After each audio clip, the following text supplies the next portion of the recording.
नमस्कार दोस्तों, आप देख रहे हैं दमोह दर्पण। इस वक्त की सबसे बड़ी खबर रीवा से आ रही है, जहां पर अवधेश प्रताप विश्वविद्यालय से संबंधित महाविद्यालय के छात्र छात्राएं स्कॉलरशिप के लिए परेशान हैं। कभी इस ऑफिस तो कभी उस ऑफिस के चक्कर लगा रहे हैं, जिसके चलते आज भी रीवा कलेक्टर एवं रीवा कमिश्नर को अपनी समस्याओं से अवगत करा कर आए। आइए जानते हैं छात्रों की कहानी, छात्रों की जुबानी। सर्वप्रथम आपका परिचय जानना चाहेंगे। मैं Shubham Prasad Kushwaha APS university BLLB का छात्र हूँ। यहाँ पे हम लोगों की लगातार स्कॉलरशिप की समस्या बनी हुई है और स्कॉलरशिप के मेन जो है तो हम लोगों की कॉलेज से रुकी हुई है। कारण यह है कि राशि सेंक्शन नहीं हो पा रही है। आज जिसमें से हम लोगों ने कलेक्टर साहब मैम को और कमिश्नर साहब को ज्ञापन सौंपे हैं, जिसमें से हम लोगों ने कार्रवाई की मांग की है और हम लोगों ने अपनी स्कॉलरशिप की मांग रखी हुई है कि हम लोगों की स्कॉलरशिप दें और जो एसटी/एससी के छात्र हैं उनको आवास भत्ता दिया जाए। तो कार्रवाई नहीं हो रही, तो इसकी वजह किसको मानते हैं आप? मेन वजह इसमें एपीएस यूनिवर्सिटी के हैं कि जो एपीएस यूनिवर्सिटी में लगातार जो अधिकारी अपने दायित्व को दारकिनार करते हुए दूसरे अधिकारियों पर आरोप और प्रत्यारोप लगा रहे हैं। मैं इसमें से घोर निंदा करना चाहता हूं कि जब एक बार छात्र जाता है उसकी नहीं सुनी जाती है, न बदतमीजी से बात किया जाता है। आप अधिकारी हो, किस तरह के आप अधिकारी हो? जब बच्चों से प्रेम से बात नहीं कर सकते हो, उनकी समस्या नहीं सुन सकते हो, तो तुम किस लिए अधिकारी हो, किस लिए टीचर हो? तो इस अव्यवस्था को दूर करने के लिए आप आज हम लोग आए थे कमिश्नर साहब के पास और कलेक्टर मैडम के पास। दोनों लोगों को आज हमने संयुक्त रूप से ज्ञापन दिया है और इसमें कार्रवाई की मांग की है। हम लोगों के जो है तो स्कॉलरशिप राशि दिया जाए। दूसरा बात यह है कि जो हम लोग सीएम हेल्पलाइन में जो छात्र शिकायत करते हैं और जो कलेक्टर मैडम के पास या कमिश्नर मैडम के सर के पास जो आते हैं आवेदन देने अपनी मांग को रखने, तो उसमें से डराया धमकाया जाता है। बोलते हैं परीक्षा में फेल कर देंगे या हाजिरी कम कर देंगे और सेशनल पेपर में नंबर कम काट लेंगे, जिसके कारण आप लोग वो है तो शिकायत ना करो। अब मैं ये चाहता हूँ कि आप काम करने की वजह से आपको काम वही करना है। आपको गवर्नमेंट दे रही है, आपकी कोई जेब के पैसा तो लग नहीं रहा है कि आप देने में असक्षम है। फिर इसके बाद आप क्यों दरकिनार कर रहे हैं? क्या आपको नहीं लगता है कि एसटी/एससी ओबीसी के छात्र पढ़ें? कुल मिला के इनकी मानसिकता जो है पूर्ण रूप से खराब है। एसटी/एससी ओबीसी के छात्रों को ये जो पढ़ के आज आगे आ रहे हैं इनको रोका जा रहा है। क्या है कि पहले लॉ में जो होता था सिर्फ छात्र बहुत कम एडमिशन लेते थे एसटी/एससी ओबीसी के, लेकिन आज क्या है कि आज छात्र लॉ में भी जाने लगे, तो इनको तकलीफ हो रही है। तो और यहाँ पे मैं ये कहना चाहता हूँ कि सोच गंदी होने के कारण से भेदभाव भी किया जाता है।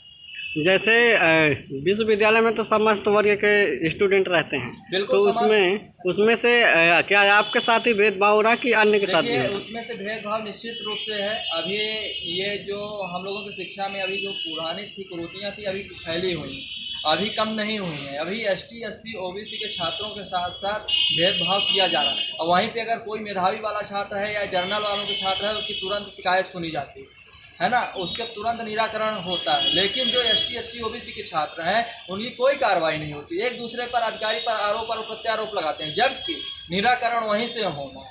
और यह कि जब भोपाल से अधिकारियों के लिए बोलते हैं कि वहाँ से आपका काम नहीं हो रहा है, जब भोपाल के अधिकारियों से बात किया जाता है तो वो बोलते हैं आपकी एपीएस यूनिवर्सिटी से नहीं हो रहा है। एक दूसरे पर आरोप और प्रत्यारोप है। मैं इसमें से कमिश्नर साहब से और रीवा कलेक्टर मैडम से भी मैंने जांच की मांग रखी है, जिसमें से हम लोगों की जो है तो जांच की जाए समस्या का और निराकरण किया जाए, हम लोगों को न्याय दिया जाए। और मैं कलेक्टर मैडम से और कमिश्नर साहब से ये भी रिक्वेस्ट करना चाहता हूँ कि जो एसटी/एससी ओबीसी के स्कॉलरशिप के छात्र लड़ रहे हैं उनको यहाँ से लेके मतलब फर्स्ट सेमेस्टर से लेकर 10वीं सेमेस्टर तक किसी भी तरह की कोई दिक्कत न हो जाए।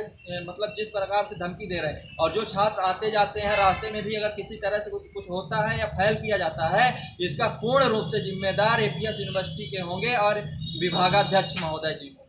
तो विश्वविद्यालय की ओर से स्कॉलरशिप की समस्या पर कार्रवाई नहीं हो रही या अन्य समस्याओं में भी कार्रवाई नहीं होती? समस्याएं भी हैं, जैसे वहाँ पे फीस बढ़ा दी जाती है, फिर फीस बढ़ा के फिर कम की जाती है। जब छात्र हल्ला करते हैं फिर उसके लिए 50 रुपये रिफंड का फॉर्म भरो।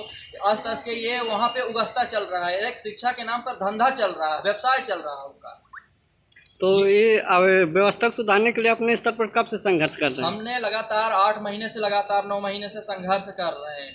अभी तक में 80% इसका निराकरण हुआ है, लेकिन उसके बाद जब कार्रवाई होती है तब थोड़े समय के लिए जो है तो समस्या को मतलब छात्रों को बरगलाना कम कर देते हैं। इसके बाद पुनः अपने उस तजुर्बे में पुराने वाले में आ जाते हैं। मेन इसका रीज़न ये है कि स्थानीय नेताओं को उनको संरक्षण प्राप्त है नौकरी में, जिसके कारण से ये कार्रवाई नहीं हो पा रही है और ना ही ये काम करने में असक्षम है। इसके बाद अगर कोई भी अगर संस्थान शिवराज सिंह मामा जी भी ये कहते हैं कि जब हम हमारे अधीनस्थ कर्मचारी जो भी हैं जो गड़बड़ी करेंगे तो हम उनको कदापि नहीं बख्शेंगे, लेकिन एपीएस यूनिवर्सिटी में क्यों बख्शा जा रहा, क्यों उनके ऊपर एक्शन नहीं हुआ, आज तक क्यों कार्रवाई नहीं हुई, मैं ये पूछना चाहता हूँ। और शिवराज सिंह मामा जी भी ये कहते हैं, इस समय ये भी सुनने का आ रहा है कि बजट नहीं है छात्रों के लिए। अभी नई योजना जो लागू की है लाडली बहना, उसके लिए पैसा है, उनके लिए पैसा आ रहा, लेकिन जो पूर्व से योजना चल रही है उसके लिए स्कॉलरशिप देने के लिए बजट नहीं है। ये क्या है? ये सिर्फ वोट लेने के लिए अभी शिवराज मामा जो है तो लोगों को दुर्व्यवहार मतलब लुभाने का प्रयास कर रही हैं बहनाओं को, लेकिन बहनाएं ये कहना चाहती हैं कि मैं भूखे रह लूँ, नॉन रोटी खा लूँगा, मुझे नहीं चाहिए 1000 रुपये, लेकिन मेरे बच्चे पढ़ना चाहिए, मेरे बच्चों को पढ़ने के लिए पैसा दिया जाए और उनके लिए पूर्ण रूप से अधिकार है हम लोग, ताकि हमारे बच्चे जो है तो आगे चल के हमारा नाम रोशन करें। हर बहनाएँ माताएँ ये चाहती हैं, लेकिन शिवराज मामा दूसरे तरफ से बरकरार रही है। ये जनरल वाले भी रहते हैं तो उनको मेधावी वाली स्कॉलरशिप मिलती है, अगर तो क्या मिली है? कोई भी समस्या होती है तो उनको तुरंत जानकारी देती है और उनकी समस्या को निराकरण किया जाता है, लेकिन ST/SC छात्रों के साथ नहीं होता है। सबसे ज़्यादा वहाँ पे मेन है OBC के और ST/SC के छात्रों को प्रताड़ित किया जा रहा है। मैं इसमें जांच चाहता हूँ और उस पर न्याय की मांग कर रहा हूँ कमिश्नर साहब से भी और कलेक्टर मैडम से भी। और यहाँ से लेके एपीएस यूनिवर्सिटी तक जाते आते समय अगर कोई भी तरह से ST/SC OBC के छात्रों को कुछ भी होता है तो इसके पूर्ण जिम्मेदार एपीएस यूनिवर्सिटी के होंगे, समस्त विभागाध्यक्ष, रजिस्ट्रार, कुलपति और DSW अधिकारी होंगे। और दूसरी बात, अगर पहले यहाँ से फर्स्ट सेमेस्टर से लेकर अगर 10वें सेमेस्टर तक फाइल किया जाता है उसके जिम्मेदार भी रजिस्ट्रार, कुलपति, एपीएस यूनिवर्सिटी के समस्त अधिकारी होंगे, अधीनस्थ विभागाध्यक्ष भी होंगे। क्योंकि हम लोगों को धमकी दी जा रही है कि सेशनल में नंबर काट लें, अटेंडेंस कम कर देंगे, वहाँ पे शिकायत करने जाते हो। तो ये हम लोग आज कमिश्नर साहब से और कलेक्टर मैडम से मांग करने आए थे और न्याय की गुहार लगा रहे हैं तो जो हम लोगों की समस्या का निराकरण किया जाए।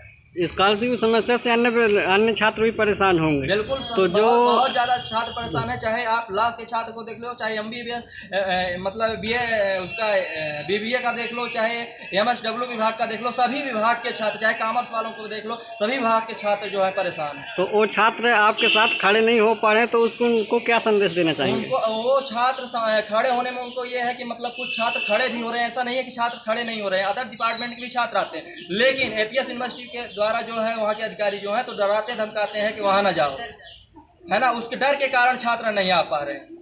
अभी कल एक छात्र को है तो उसमें CM हेल्पलाइन में शिकायत किया था, उसको डराया गया है कि तुम्हें हम फेल कर देंगे, अटेंडेंस कम कर देंगे, जिसके कारण तुम्हारी स्कॉलरशिप नहीं आएगी और सेशनल में हम नंबर काट लेंगे, फेल कर देंगे, जिसके कारण से आज वो भी नहीं आया है। लगातार एपीएस यूनिवर्सिटी में है। इसके बाद भी भ्रष्टाचार का जो है अभी समस्याएं भी रोज प्रत्याचार भी करवा रहे हैं, उसके माध्यम से भी कार्रवाई नहीं हो रही। यहाँ स्थानीय नेताओं को संरक्षण प्राप्त है इन अधिकारियों के ऊपर। अभी जब भी देखो तो मगर हम लोग जब ज्ञापन देते हैं उसके बाद वहाँ के स्थानीय नेता जो यहाँ के हैं तुरंत किसी न किसी कार्यक्रम को लेकर आयोजित दूसरे दिन ही कर देंगे और फिर जाएंगे उनके वहाँ चर्चा करेंगे। यहाँ स्थानीय नेताओं के संरक्षण के प्राप्त होने के कारण से इनके ऊपर कोई कार्रवाई नहीं हो पा रही।